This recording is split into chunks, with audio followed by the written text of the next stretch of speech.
tardes, amigos de todo el Perú. Nos encontramos en una nueva edición de un webinar organizado por la Asociación Leoncio Pradina, quienes durante los últimos años viene realizando una importante y destacada labor para contribuir al desarrollo integral de nuestro país.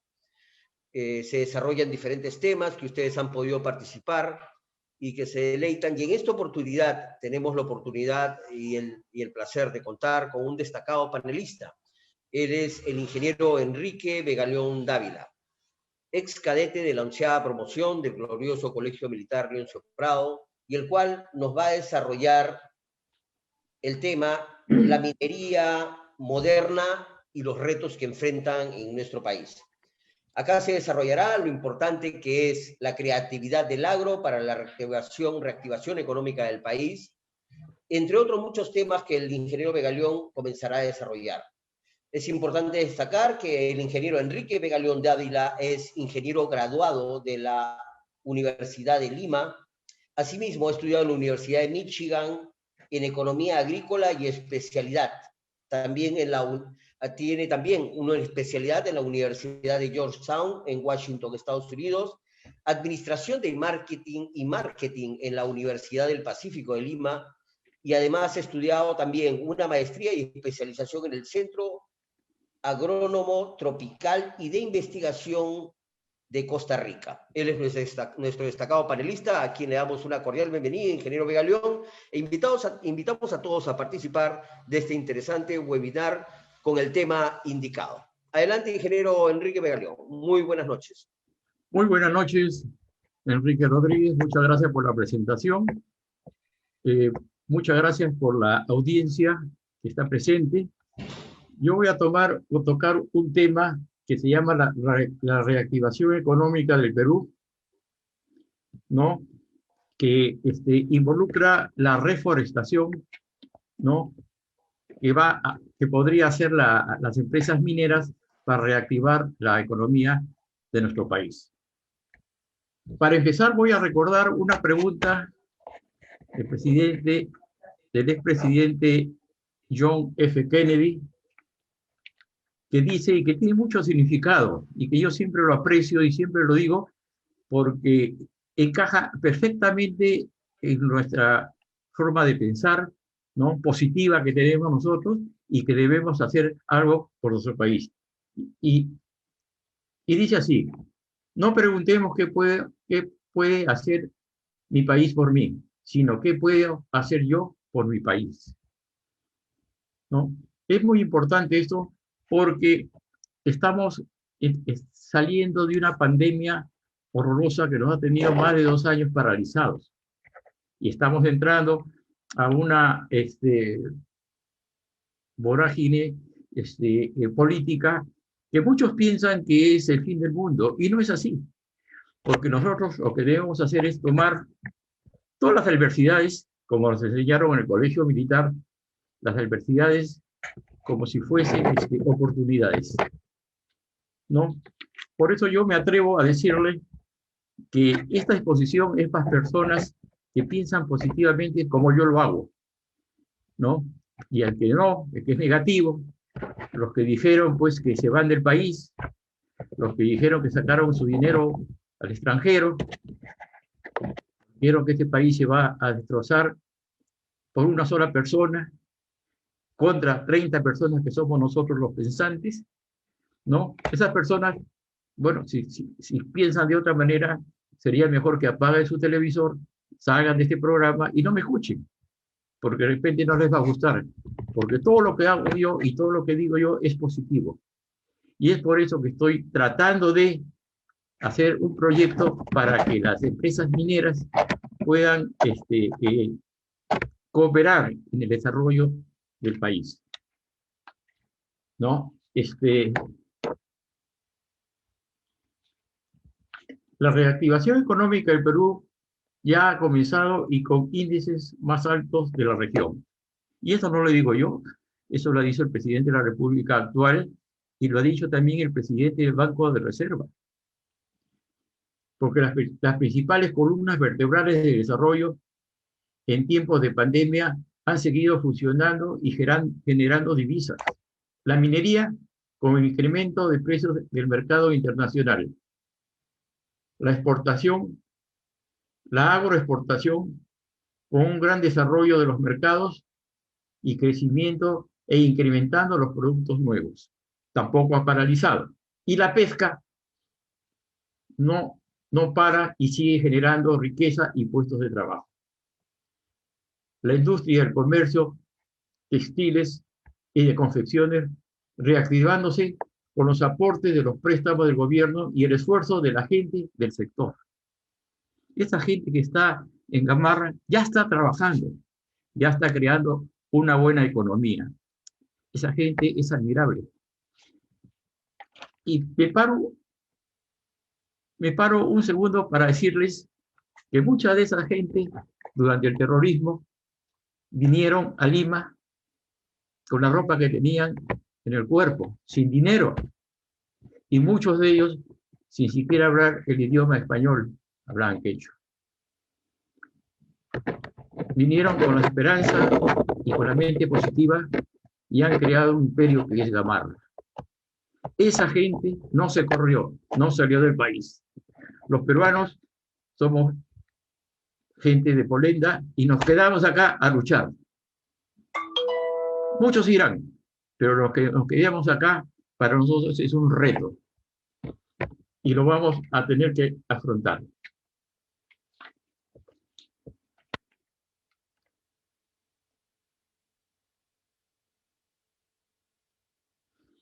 Como digo, políticamente estamos entrando en una etapa de cambios. Y sin ser yo político, no, creo que sí, efectivamente, en el Perú tenemos muchas cosas que cambiar. Muchas cosas que cambiar y aprovechemos el momento porque una sola persona, la persona que gane pues, las elecciones y que sea proclamada próximamente, no podrá poder cambiar el panorama del país. Somos 30 millones de habitantes con mente positiva, pero pensemos también que es tarea de todos. Para eso estamos nosotros acá en el país. Reitero lo que dije en mi anterior conferencia. Hace meses di una conferencia que se llamaba Creatividad del Agro para la Reactivación Económica del Perú. Y dije, grandes inversiones para grandes proyectos que generan grandes cantidades de puestos de trabajo. Las grandes inversiones, carreteras, vías férreas, puertos, construcciones. Pero también dije que la agroexportación en el Perú se consolida como segundo generador de divisas. Muchos no creyeron, y efectivamente, después de la minería,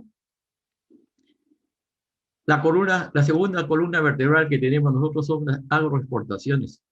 Es la segunda generadora de divisas del Perú. Y por eso tenemos que apuntar en ese sentido el campo. Y empezamos nuestro tema principal, que tiene que ver pues con el reto de la minería moderna. Para crear la minería moderna, lo primero que tenemos que hacer en el país, y ojalá lo hagamos con el gobierno entrante, ¿no?, es el ordenamiento territorial. Tenemos que saber nosotros qué zonas, qué regiones, qué cuencas pueden servir para hacer agricultura y qué otras cuencas o zonas pueden ser para explotar las minerías. Si no hay un ordenamiento territorial, vamos a mezclar las dos actividades. Y es por eso que hemos tenido conflictos, ¿no? Hemos tenido personas interesadas en meter proyectos mineros donde se puede hacer agricultura y viceversa. Y eso trae un desorden y trae un descontento de las personas que están involucradas en esas actividades. Por eso, el ordenamiento territorial es lo primero que tenemos que hacer, como la regionalización. La regionalización, creo yo, ¿no?, después de haber estudiado bastante sobre la regionalización, podríamos hacerlo como dijo este ingeniero Vidal Purgar, en 7 regiones que tengan costa, sierra y selva. Después de hacer las regiones, tenemos que hacer el ordenamiento territorial por cuencas. ¿no? Y ver realmente a qué nos dedicamos para poder ser una productividad bastante eficiente en lo que podemos hacer. Nosotros no podemos hacer todo, ¿no? Nosotros tenemos que tener minería porque es un recurso que tenemos nosotros ahí muy importante. Está bajo la tierra y bajo la tierra este recurso no sirve para nada, ¿no? Y no vaya a ser que con el tiempo, como va a suceder posiblemente con el petróleo, y a cada unos años el petróleo, que es una riqueza y que vale mucho ahora y que es el desarrollo de muchos países, no va a servir para nada. Con los carros eléctricos, el petróleo va a quedar obsoleto o en segundo lugar. Que no nos pase a nosotros esto con la minería. Por eso la minería tiene que existir en el país. Y también la agricultura, por supuesto, porque somos un país agrícola, ¿no? Desde nuestros inicios del Imperio de los Incas hemos sido país agrícola, posteriormente, y ahora somos una potencia en exportación de productos agrícolas. Ocupamos el lugar 11 en el mundo como exportador de productos agrícolas y estamos pues creciendo enormemente. En muchos productos hemos superado al país de Chile en exportación de muchos productos, estamos quitando mercado. Y es más, nosotros estamos frente a los países de la cuenca del Pacífico, mercados que son inmensos, nichos interesantes, que podrían ser, nosotros podríamos ser la despensa de ellos. No, son países de grandes cantidades de dinero.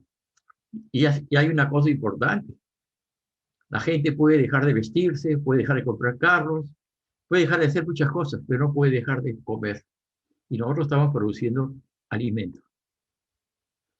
Entonces, lo que vuelvo a decir, lo principal es la regionalización y el ordenamiento territorial. El ordenamiento territorial, ¿quién lo ve? Lo ve pues, el Ministerio del Medio Ambiente, lo ve CONCITEC y lo ven las regiones. Esencialmente, estos tres estamentos del Estado son los que están viendo la cuestión de la regionalización y están viendo también el ordenamiento territorial de una forma muy exigua. Y como está dividido entre los tres estamentos del Estado, ¿no? Entonces se diluye o no se cumple. O de repente también pues hay momentos en que intereses particulares, privados, de empresas o de personas que cambian las reglas de juego por intereses personales o empresariales. Y eso hace daño al Estado. Entonces, por eso es que yo creo que esas tres instituciones deberían crear lo que ya se ha dicho, el Ministerio de Ciencia, Técnica e Innovación. Es un ministerio necesario. No necesariamente tiene que ser una creación de un nuevo ministerio. Esto tiene que ser el ministerio, el MINAM, o sea, el Ministerio del Ambiente. Allí debemos cambiar el nombre y toda la aptitud y todo el tratamiento para hacer el ministerio, pues, ¿no? Que queremos hacerlo. Porque así debería ser. Centralizar toda la gestión para que pueda hacerse un buen manejo de la industria, la economía organizada.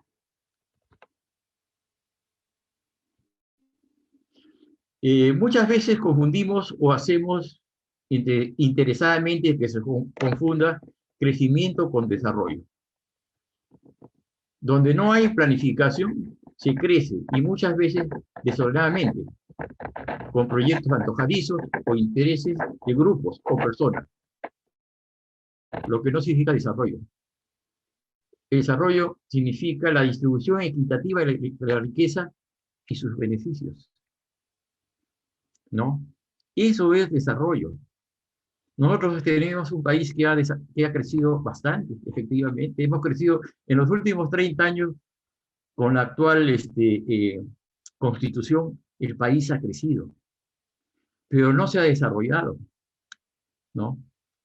Tenemos personas en extrema pobreza en gran cantidad, y eso no quiere decir que hayamos distribuido pues la riqueza y todo lo que viene con el crecimiento en las personas que están pues en diferentes sitios del país. Eso sí es desarrollo. Por eso es que me he atrevido a proponer que las mineras, ¿no? Ingresen a otro rubro. Esto no quiere decir que, como todo el mundo lo dice, la minera nos tiene que dar más dinero, tenemos que cambiar las utilidades, las mineras, nosotros tenemos que ganar más que ellos. Eso es punto aparte. Lo que yo estoy haciendo en este estudio, este proyecto que he desarrollado, es que las mineras inviertan en reforestación. Invertir no quiere decir regalar, invertir quiere decir poner el dinero, poner recursos al servicio de una sociedad.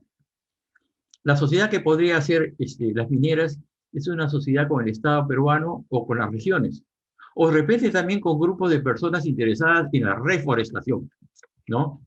Y así como es una sociedad, ¿no? También tienen dividendos, tienen utilidades y tienen recuperación del capital invertido. O sea, las mineras pondrían el capital, tendrían que recuperar su capital invertido en una oportunidad, podrían tener utilidades en cuanto se comience a explotar los bosques, ¿no? Y tendrían también, es un negocio para ellos y para los otros también, ¿no?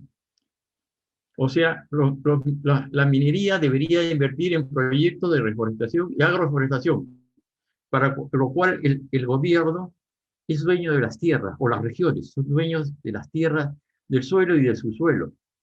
Y el inversionista, las mineras, son los que van a poner el capital, el aporte y de repente la técnica, la ciencia y la innovación, ¿no? Porque pueden traer técnicas de otros países y todo eso. Ahora, cuando se hace este proyecto, tiene que tener tres ventajas. La ventaja social.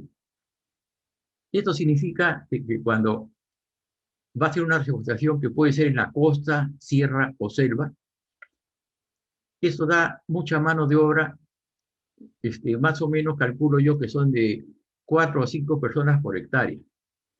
Si en la selva nosotros le damos una concesión de 20.000 hectáreas a una minera, bueno, eso no quiere decir que van a sembrar las 20.000 hectáreas o van a tratar de reforestar las 20.000 hectáreas, porque en 20.000 hectáreas hay ríos, hay quebradas, hay sitios donde no se puede hacer la reforestación. Entonces calculemos que con en una concesión de 20.000 hectáreas se pueda trabajar en 10.000 hectáreas. Si nosotros tenemos 10.000 hectáreas y tenemos para meter ahí mano de obra 4 o 5 personas por hectárea, imagínense, son 10.000 por 4, son 40.000 personas que podrían trabajar en esa concesión de la selva.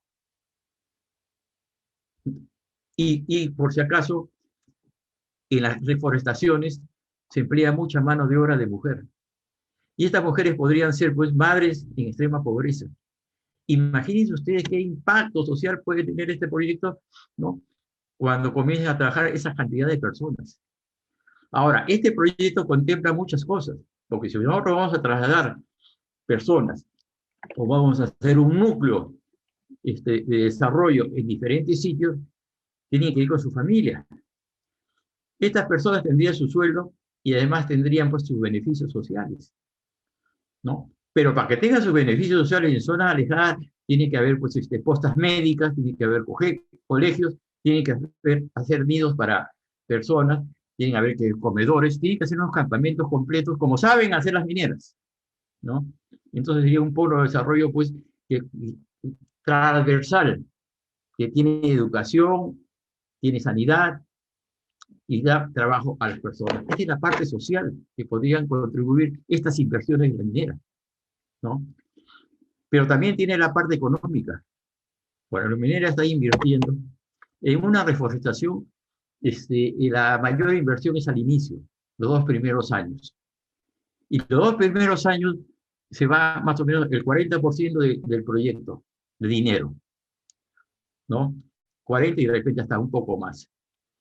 Entonces ya están invirtiendo las mineras en esos polos de desarrollo. Están haciendo prácticamente, pues, unas pequeñas ciudades. Y estamos trasladando a las personas que actualmente viven en los cerros, ¿no? A esas zonas para que puedan tener mejor condición de vida y que puedan tener un trabajo sustentado, ¿no? Eso es lo importante en la parte social. Pero en la parte económica están aportando dinero a la región o al Estado. Directamente porque está poniendo capital e indirectamente porque también se mueve toda la maquinaria de la región. Transporte, ¿no? Construcción, vías de comunicación, alimentos, un poco de agricultura para alimentar a las personas que están en la reforestación, ¿no? O sea, es también un aporte económico de inmediato y después el aporte ecológico, porque al sembrar árboles están mejorando con el medio ambiente del Perú y de la humanidad, ¿no? Eso es lo importante de la inversión de las mineras. O sea, las mineras, nosotros lo que estamos proponiendo es un negocio, una sociedad con el Estado o con la región o con personas naturales. Un negocio donde Ingeniero ellos, Begaleón, perdón, ¿sí? ingeniero Begaleón, si me permite una pausa casualmente en ese punto, quería trasladarle una interesante intervención y pregunta que hace el señor y compañero Edis Stick Valdera, quien comenta que si hay estudios científicos que indican que se puede reforestar sobre relaves mineros y así aprovechar estas áreas, ¿usted qué podría aportar sobre esta consulta de nuestro amigo Extis Valdera, ingeniero Begaleón? Lo escuchamos. Fíjese, la tecnología ha crecido mucho, se ha innovado, en otros países es maravillas. Y lo voy a contar, vamos a contar una cosa práctica, ¿no? De mi experiencia, porque yo no quiero que ustedes piensen que esto se me ha ocurrido, es una idea, no, es un sueño, es una ocurrencia, ¿no?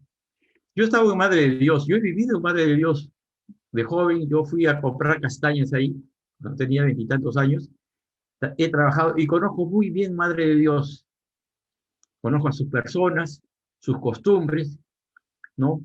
Sus tierras, he caminado por todo Madre de Dios buscando las castañas, ¿no? Yo trabajaba en una empresa que compraba y exportaba castañas. En Madre de Dios se ha destruido muchas áreas, sobre todo en los lechos de los ríos, ¿no? Se han destruido grandes cantidades de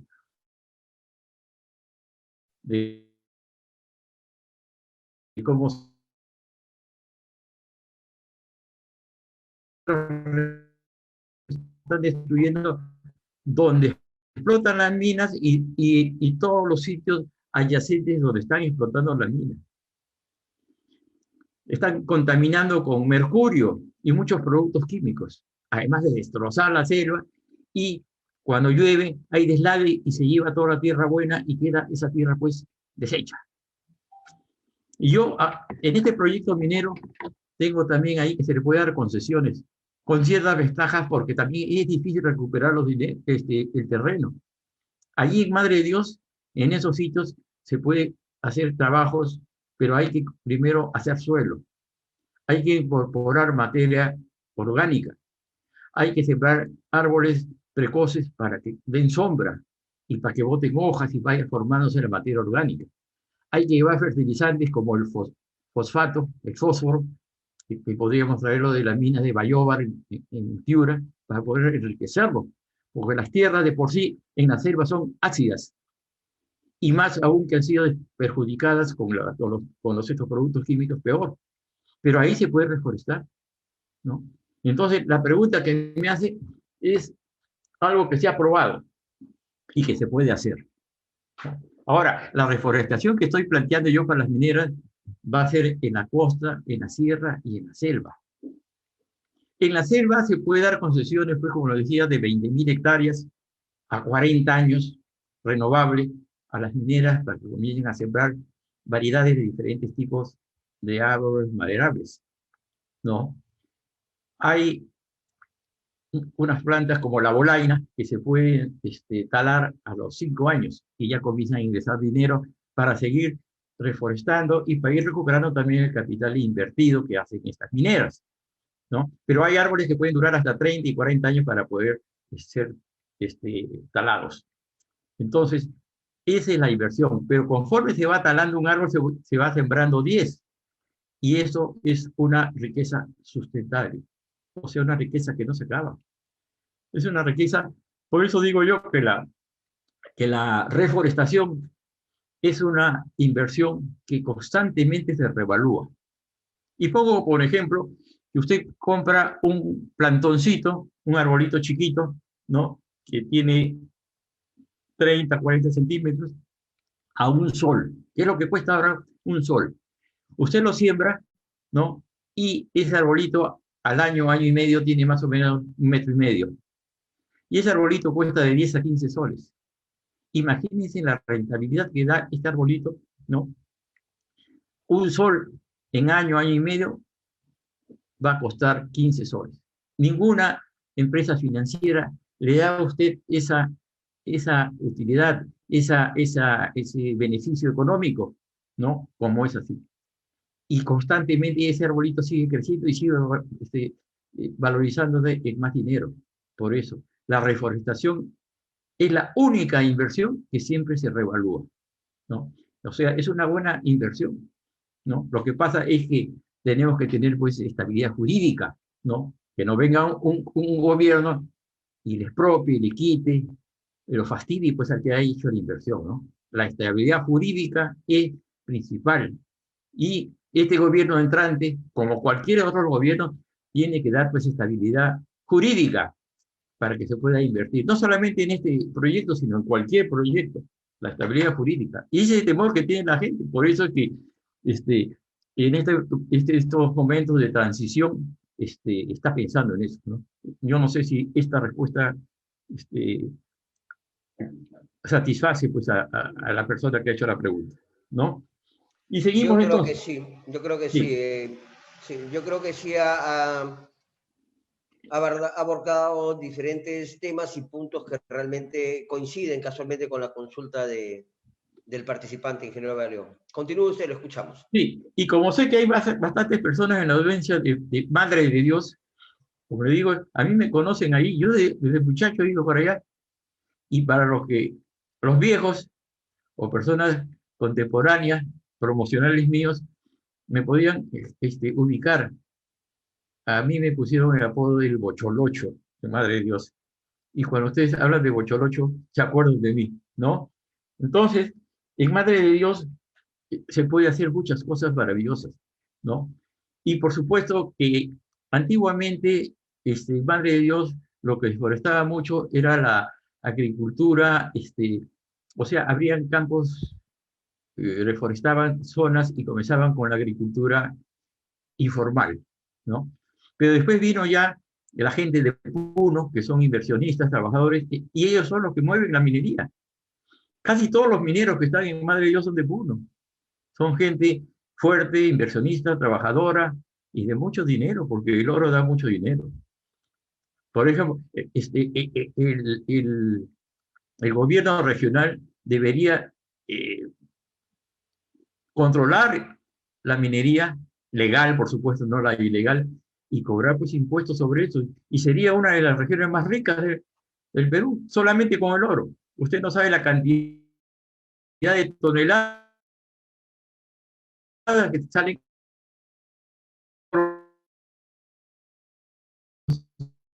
que, que el narcotráfico, porque el oro se consigue, pues, a flor de tierra, ¿no? Es la verdad. Y también hay los bosques de castañas. Entonces, los bosques de castaña en Madre de Dios ocupan un área de Ipando en Bolivia y Brasil. Es esta actividad en donde se podría invertir y generar divisas, ya que la mayor parte de estas nueces son para la exportación. Y sería un gran aporte ecológico. O sea, Madre de Dios tiene para desarrollarse bastante bien. Ahora, como le decía yo, Y esto es fruto de mis viajes. He viajado por todos los años a todo el país, conozco bastante. He trabajado en reforestaciones, he trabajado en el campo, he hecho trabajos en el campo, he estado dentro del monte, ¿no? Y tengo experiencia. O sea, estas charlas que estoy dando son a base de estudios, pero también de experiencia. Y está sustentado, ¿no? Por ejemplo, ¿por qué digo yo que se puede reforestar en la sierra? Últimamente estuve en Yungay, ¿no? Y ahí di una charla sobre el proyecto de desarrollo y tocamos de que ahí se puede invertir en reforestación, pero con variedades nativas de la zona, ¿no? Me acuerdo que cuando fuimos a dar una charla con el ingeniero Carlos Sumarán, que es una charla sobre cuestiones hidrológicas, lagunas, y yo sobre la reforestación, ¿no? Y me acuerdo que fuimos a un auditorio que nos invitó la municipalidad de Yungay, y ahí vi gente ya vieja, gente de edad, y pregunté dónde están los jóvenes que no han venido a esta reunión. Me dijeron que ya no habían jóvenes ahí, que todos habían emigrado a la costa, porque no habían pues oportunidades de trabajo. La población en la sierra es vieja. Pero así vemos nosotros pues los cerros de acá en Lima y de toda la costa, poblada de personas que están pues con una vida paupérrima, viviendo en una forma infrahumana. ¿Y por qué infrahumana? Pónganse en el caso ustedes que venga un terremoto mayor de 8 grados. Todas esas casas precarias que están construidas en pilcas, ¿no? En pilcas, o sea, piedras amontonadas y encima hacen su casita. Y muchos de ellos están construyendo las pilcas, pero en llantas viejas. Con un terremoto de más de 8 grados, todo eso va a desaparecer. Y como decía Kuroiba, un japonés dedicado pues, a estudiar los terremotos y los movimientos, los sismos en el Perú, con un terremoto de más de 800 grados van a morir en Perú en un segundo cerca de 500.000 personas. Van a quedar ahí como en Inca, ¿no? En Ancas quedaron sepultados. Pero eso no es lo peor. Lo peor sería que los heridos que queden, no habría pues suficientes centros de salud, hospitales para poder auxiliar a estas personas, ¿no? Como fue Yungay, ¿no? Ranrainca. ¿Y qué es lo que hacen las autoridades, los alcaldes y todas esas cosas? Les ponen luz, le ponen escaleras, o sea que prácticamente le están facilitando, le están iluminando pues lo que va a ser su sepultura en caso de que haya estos desastres. Esas personas deberían pues regresar a sus lugares de orígenes, pero necesitan pues fuentes de trabajo. Y es allí donde yo enfoco el proyecto de reforestación. O sea, en la sierra también se puede reforestar. Y en la costa también. Fíjense, antiguamente en tiempos de los incas, cuando venía un huayco, era una bendición para los agricultores. El huayco era una oportunidad, era una felicidad para ellos, porque este huayco traía pues agua, ¿no? Y traía tierra, y esta tierra tenía materia orgánica, tenía árboles, tenía hojas, tenía todo eso. Entonces este campo donde había caído el huayco quedaba fertilizada y húmeda. Inmediatamente se aprovechaba para hacer cultivos, y ahí se puede hacer la reforestación, ¿no? Y poner, pues, por ejemplo, toda la zona del norte, algarrobos. El algarrobo es muy resistente. Si nosotros lo sembramos en tiempos pues, de inundaciones, cuando viene el huayco, sembramos ahí el algarrobo. Después, cuando vienen los meses de secano o los años de secano, el algarrobo puede tener hasta una raíz de 20 metros bajo la tierra, buscando el agua ellos mismos, y subsisten aún en sequías. Fíjense la maravilla que tenemos nosotros en el Perú. Y se puede reforestar todo el norte, todos los valles con algarrobos o cualquier árbol de esas características. Esa es la reforestación en la costa, ¿no? Y por otra parte, fíjense ustedes, cuando usted tiene un bosque, el bosque atrae las lluvias, ¿no? Atrae los vientos, ¿no? Cambia el clima.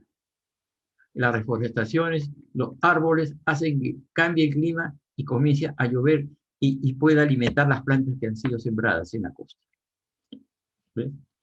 Y como le digo, esto no es algo que se me ha ocurrido porque también tenemos la experiencia de la granja de Porcón.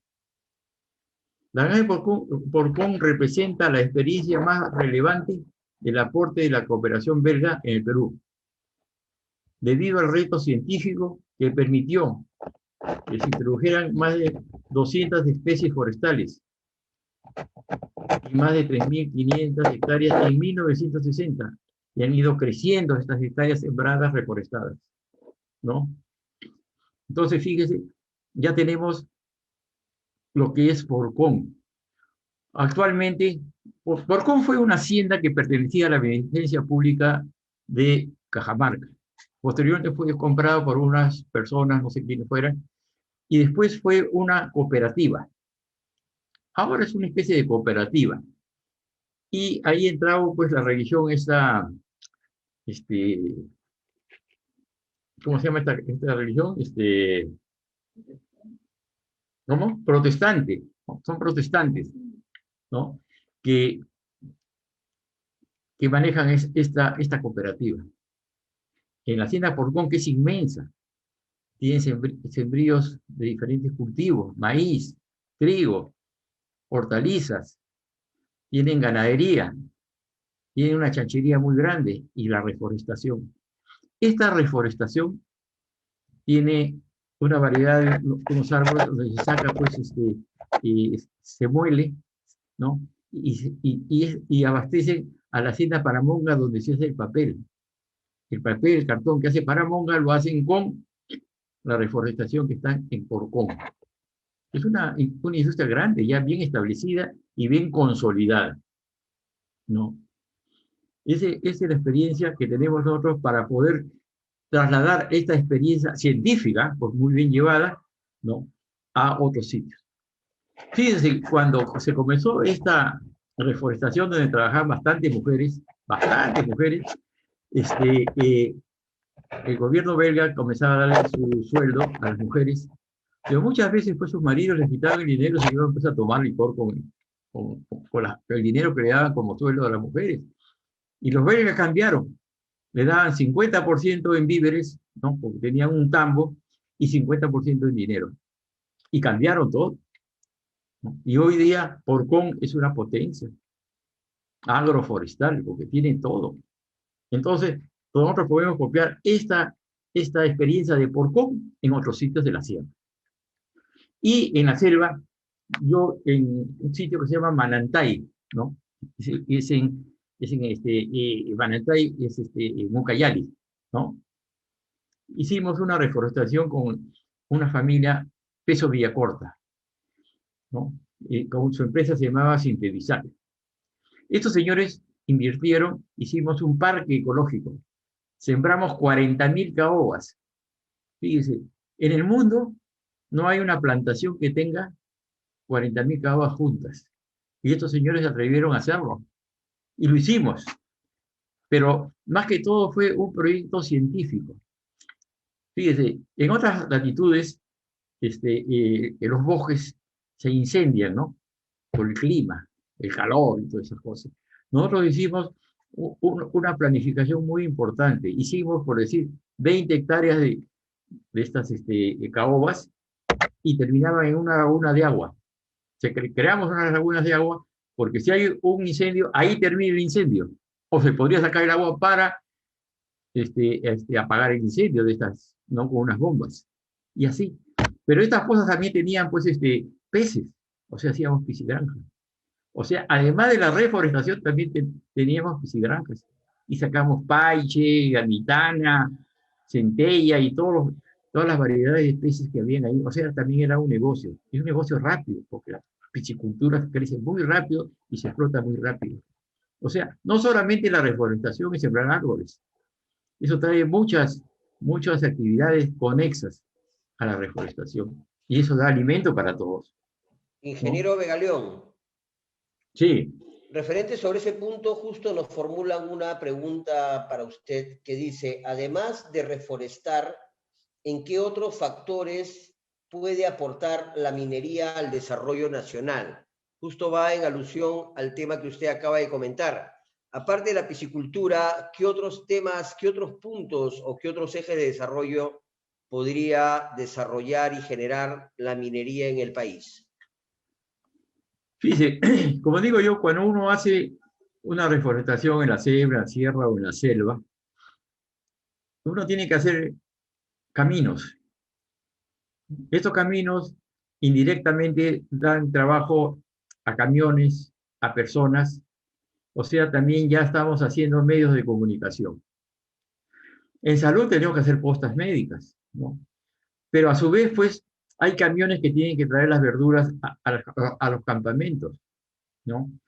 Los uniformes para que puedan trabajar, ropa, ¿no? Los uniformes. Después tenemos empresas, pues, de guachimanes que tienen que cuidar las reforestaciones, ¿no?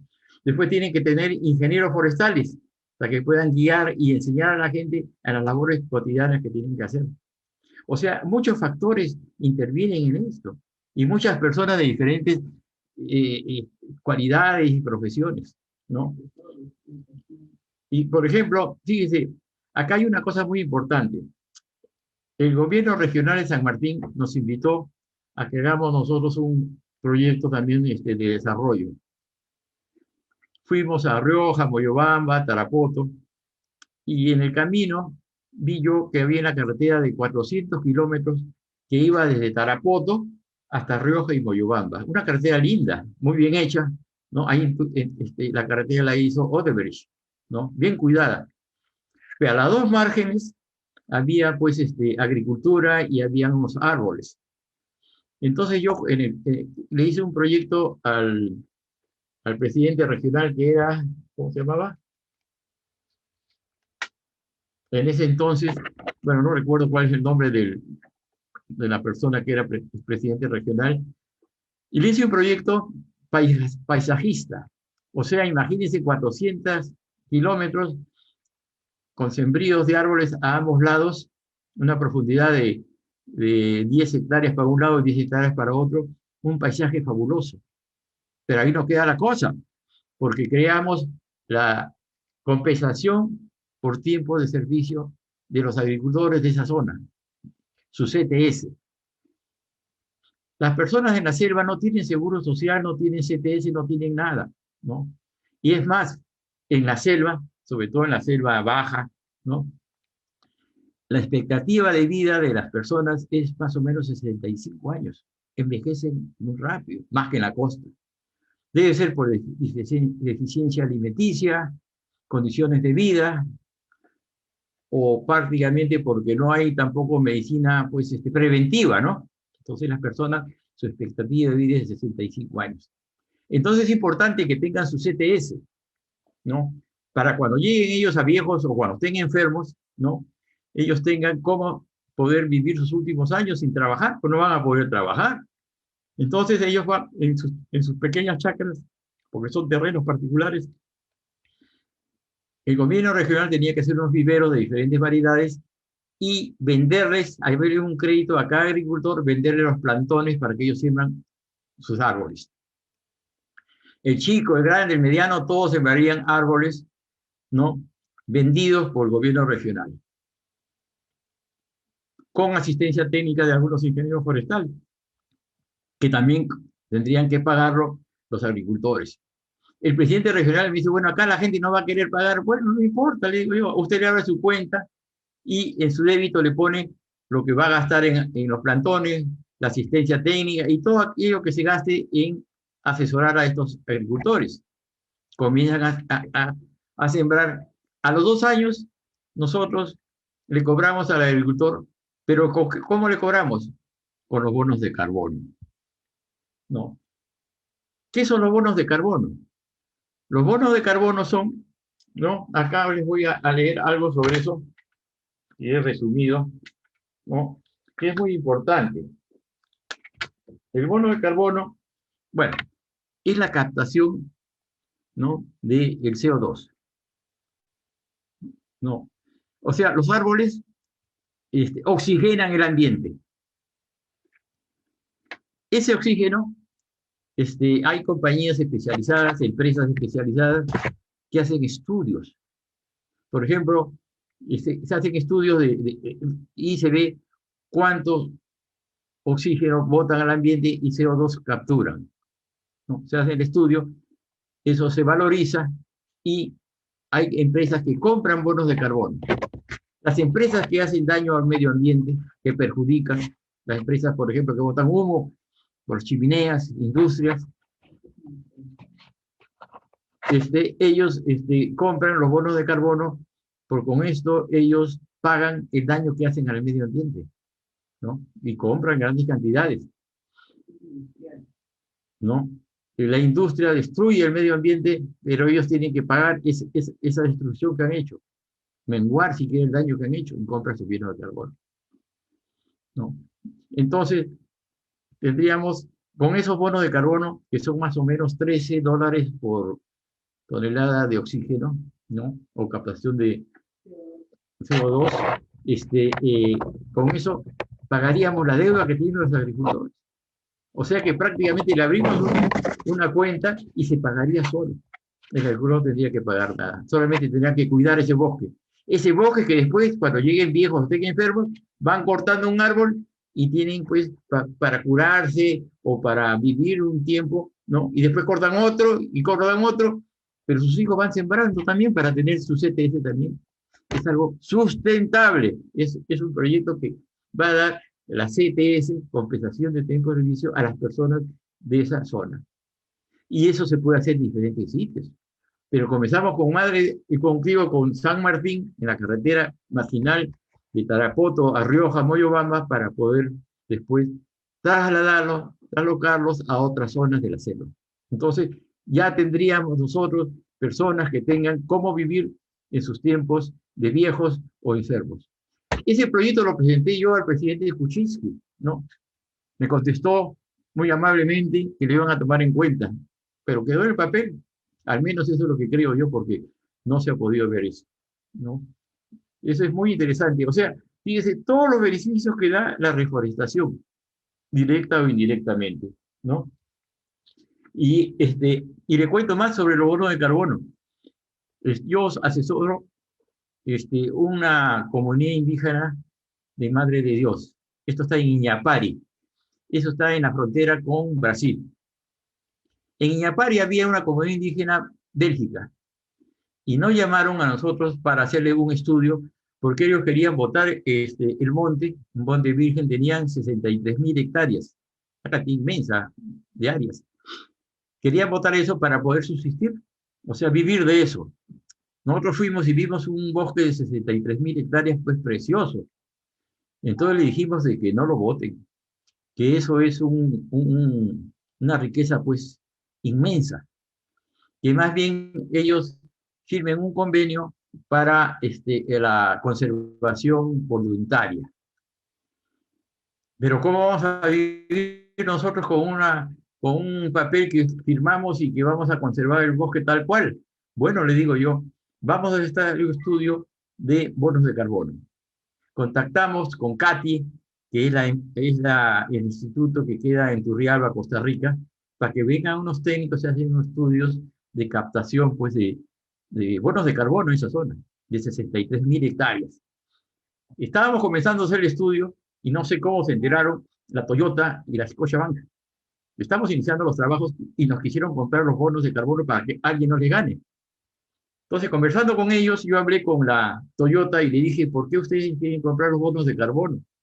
Y me dijeron, porque ellos, pues, tienen industrias, ¿no?, queman mucho oxígeno y que quieren, pues, retribuir algo al medio ambiente comprando los bonos de carbono que posiblemente de acá 1 año, 2 años nosotros comencemos a vender.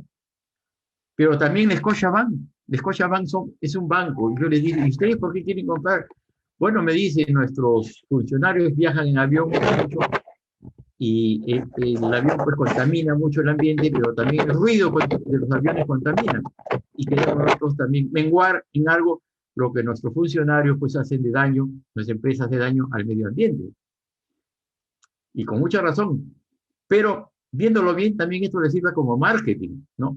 Porque ellos aparecen como unas empresas que están haciendo un gran bien al medio ambiente, conservando la biodiversidad, y están cooperando con los países y con la humanidad, ¿no? O sea, también es un doble juego que tienen ellos. Pero de todas maneras es una gran cosa porque también están apoyando por eso. Esta comunidad indígena se le abrió una cuenta, ¿no? Y que pusimos esa plata de los bonos de carbono y de ellos subsiste, ¿no? Ahora, el bosque no quiere decir que no se va a talar los árboles, ¿sí? Pero para eso se hace un estudio y se tiene que ver los árboles que están para talarse, se le mide el diámetro del árbol y el tamaño, ¿no? Eso quiere decir más o menos la edad del árbol. Y cuando tiene determinado volumen de madera por el diámetro que tiene, se puede pues talar. Pero cuando se tala ese árbol se siembra pues 10, ¿no? De los cuales de los 10 vienen los animalitos, se comen el brotecito, viene la lluvia y la tumba, y de los 10 puede quedar 4 o 5 arbolitos que van a crecer, ¿no? Y ese bosque siempre va a ir produciendo madera, ¿no? Ahora se pueden también introducir variedades de valor económico más alto, ¿no? Se puede sembrar caoba, se puede tordillo, esfingo, maderas comerciales que se pueden utilizar. Ahora se está exportando mucho madera para parquet. El Perú está exportando mucho madera parquet, sobre todo a China, ¿no? Entonces, estas variedades para producir parquet se pueden introducir también como enriquecimiento de bosques, ¿no? Enriquecer bastante con maderas pues, comerciales que tienen bastante demanda en la actualidad. Entonces, eso es lo que sería la inversión de las mineras. Nosotros no estamos pidiendo a las mineras que nos regalen dinero. Nosotros tenemos que dejar la idea que nosotros somos mendigos. Tampoco quitarles a ellos parte de lo que han invertido, porque si no, no vendrían. Ellos vienen para tener utilidades, invertir dinero y sacar pues su dinero. Entonces tampoco nosotros podemos perjudicarlos. Claro que hay límites, ¿no? Pero tampoco podemos perjudicarlos. Lo que nosotros estamos proponiendo es un negocio. Vengan, inviertan, saquen el valor pues, de su inversión, el capital invertido, saquen sus utilidades, ganen dinero. Pero déjennos a nosotros pues una oportunidad de desarrollo pues muy interesante. Y de inmediato podemos comenzar a hacer eso y la mano de obra, pues va a faltar mano de obra para poder hacer estos proyectos que pueden ser en todo el país. Ahora, este proyecto lo hemos hecho nosotros, ¿no? Para poderlo entregar al gobierno entrante, cualquiera que sea, ¿no? Porque pensamos que es una forma de ayudar al desarrollo del país, ¿no? Esa forma que yo creo que nosotros debemos estar. Y ser optimista, porque una sola persona, por más inteligente, brillante que sea, no puede cambiar el destino de un país si es que todos contribuimos a que el país se desarrolle. Tenemos que nosotros que trabajar porque esta es una labor de todos. Si somos peruanos, si somos gente de voluntad, de buena voluntad, tenemos cierta preparación o tenemos cierta experiencia, volcamos a entregarla al país. Eso es ser peruano de verdad, eso es hacer patria, ¿no? Y nuevamente, vuelvo a decir, ¿no? Antes de entrar a las preguntas y respuestas que me pudieran hacer, ¿no? Y dice así, no preguntemos qué puede hacer mi país por mí, sino qué puedo hacer yo por mi país. Y concluyo esta pequeña disertación diciendo que en el colegio militar nos enseñaron y nosotros aprendimos que no hay nada en el mundo que no se pueda hacer, ¿no? Y otra cosa que también lo dije en la anterior, conferencia que tuve, ¿no? Aún cuando tengamos que parar, sigamos marcando el paso para después retomar la marcha, sacando pecho y con la mirada hacia adelante. Seamos positivos, trabajemos, hagamos proyectos. Las personas que están capacitadas, hagamos proyectos, trabajemos, contagiemos, pues, optimismo. A eso va esta disertación. Y me gustaría que hayan preguntas, ¿no? Porque esto enriquece bastante y ojalá pueda, pues yo, darle respuestas a todas las preguntas, ¿no? Para poder hacer un equipo realmente de personas que trabajemos ahora. Fíjense ustedes, yo no soy una persona joven, pero pienso en mi futuro, porque mi futuro es el futuro de mis hijos.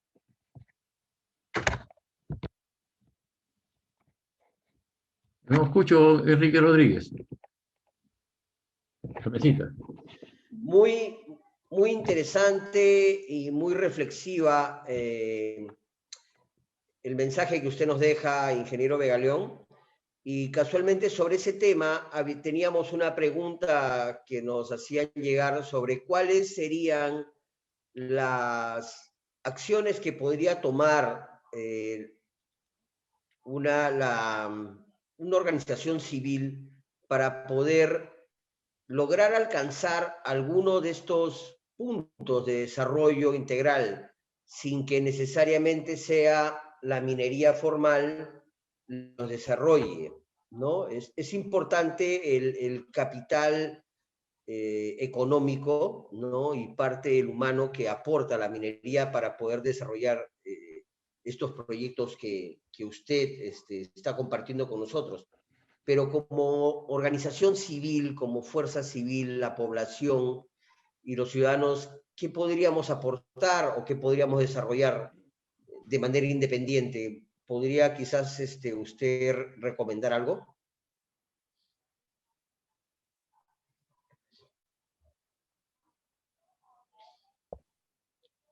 Y ahí tengo un joven amigo que está haciendo una reforestación.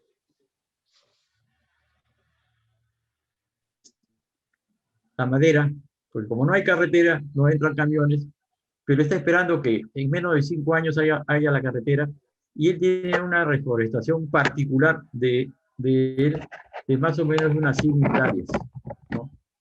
Y estas 100 hectáreas, pues, después de 5 años va a comenzar a rendir utilidades, va a vender su madera, pero va a tener variedades diferentes para diferentes etapas de su vida, ¿no? Y como te digo, es una cosa de que siempre va a estar sembrando, constantemente va a talar árboles que va a seguir sembrando. Entonces esto va a tener para toda su vida.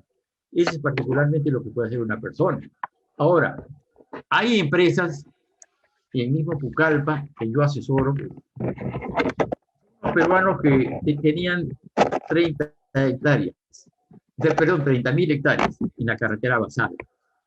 Ellos comenzaron a hacer su dinero y comenzaron a sembrar. Pero para 30.000 hectáreas se necesitan pues millones, ¿no? Y de repente hasta de dólares. Y no tenían, pero querían crecer. Entonces, usted sabe que ahora las comunicaciones son muy rápidas, pues vía Facebook, y consiguieron unos inversionistas de África del Sur. Se han asociado, ya están terminando de deforestar las 30.000 hectáreas y están solicitando más terreno al gobierno y posiblemente lleguen a 50.000 hectáreas para sembrar. Esta es una buena inversión, pero fíjense cómo se hace la sociedad entre peruanos y otros países, ¿no? Pero hay dos cosas.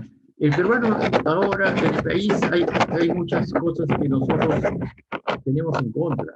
Es la desconfianza unos a otros.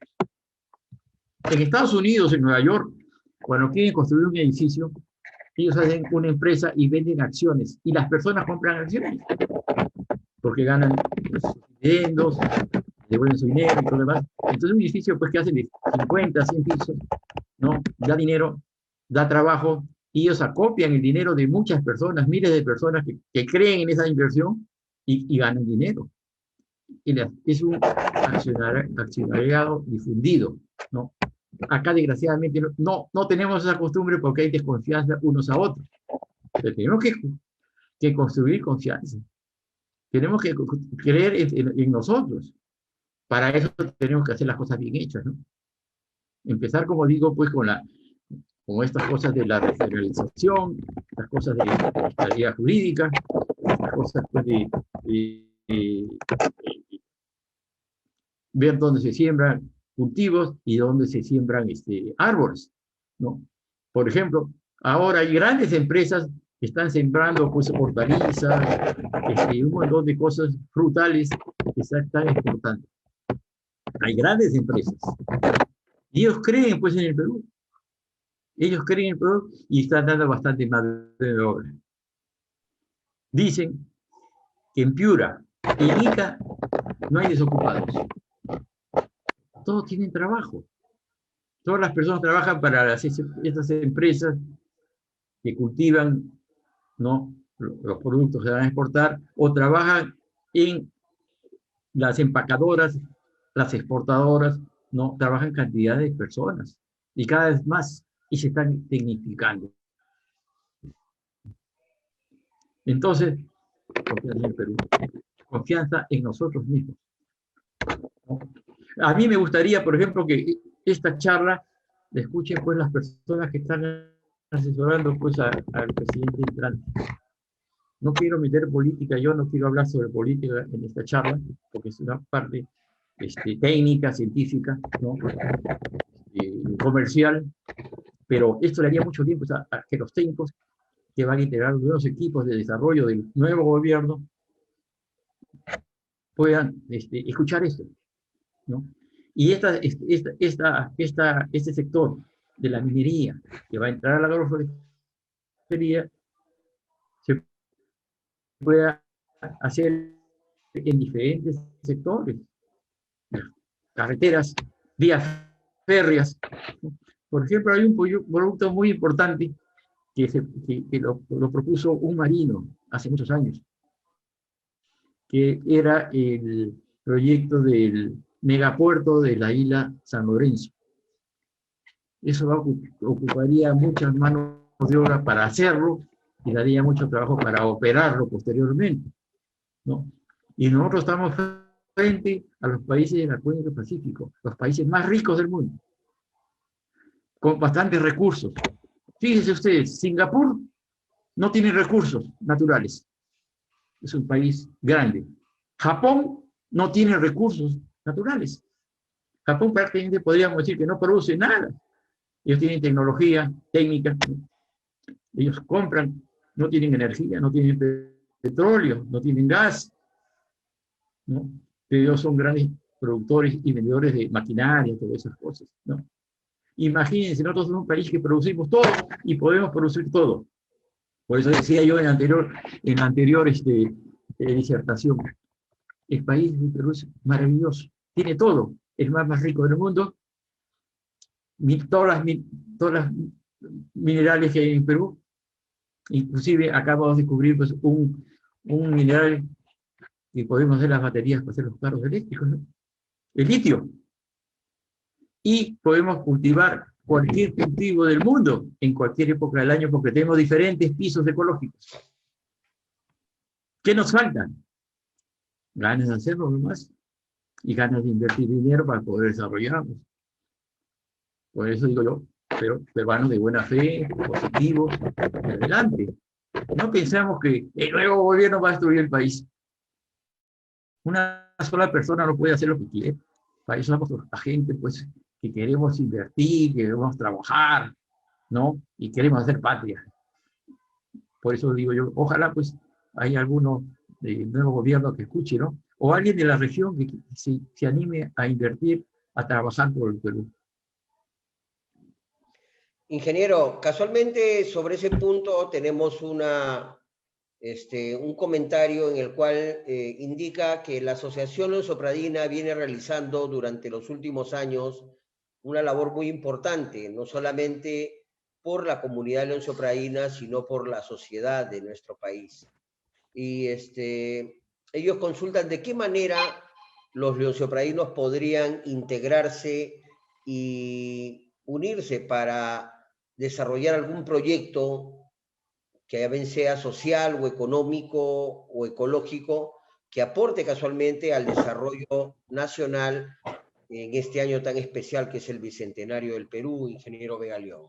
¿Cuál sería su sugerencia para que los lonzoprainos y como asociación y como colectivo nos pudiéramos integrar para lograr objetivos orientados a este punto, ingeniero Vega León?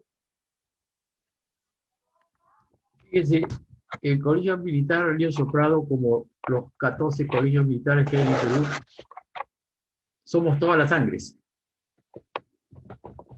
Nosotros somos un colegio nacional militar, donde el chino, el negro, el cholo, el blanco, todos somos hermanos, ¿no? Y estamos en diferentes estratos económicos, sociales, pero tenemos una gran cosa. Y por eso yo propongo que todos los colegios militares de Perú se unan en una gran confraternidad para poder hacer algo, ¿no? ¿Por qué? Porque nosotros tenemos una educación basada en la disciplina, moralidad y trabajo, ¿no? Y como yo digo, o como yo pienso, o como yo sugiero, somos la reserva moral del Perú. Entonces nosotros debemos trabajar conjuntamente. Y esto es empezar por el principio, ¿no? El Colegio Militar se tiene más de 70 años de creado, ¿no? Y fue creado por un fin, ¿no? En ese entonces, hace 70 y tantos años, el general José Carlos Marín creó el Colegio Militar, que después creó el CAEN. Los colegios militares hizo prueba como un principio para hacer la educación diferente a lo que había antes, con el propósito de crear líderes que puedan llevar el país por un buen camino. Y después hizo el CAEN para los militares que ingresen en los colegios militares, porque los colegios militares son el semillero de las Fuerzas Armadas, para finalizar con estudios pues, estratégicos. Y esa es la mística que nosotros tenemos, ¿no? Y queremos aprovechar. Esa es la idea mía. No porque se me ocurra reunirnos todos los cadetes de los 14 colegios militares, hacer un club social, ¿no? Un club deportivo. También, por supuesto, ¿no? Pero la cuestión es apoyar al Perú por nuestra formación que tenemos, ¿no? La formación que nos han inculcado. Porque nosotros entramos a un colegio militar a los 16 años, muchos a los 15. El momento exacto de nuestra formación. Ahí nos formaron.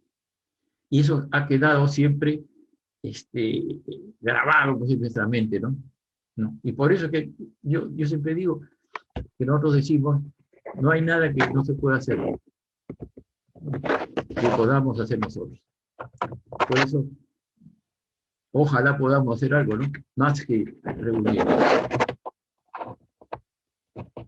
No sé si hay otras preguntas, algunas sugerencias, algunas incógnitas, algo que quieran ustedes que puedan resolver.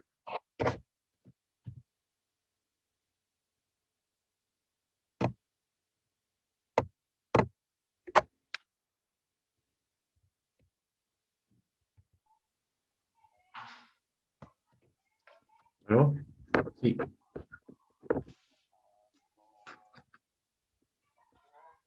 Ingeniero. Sí.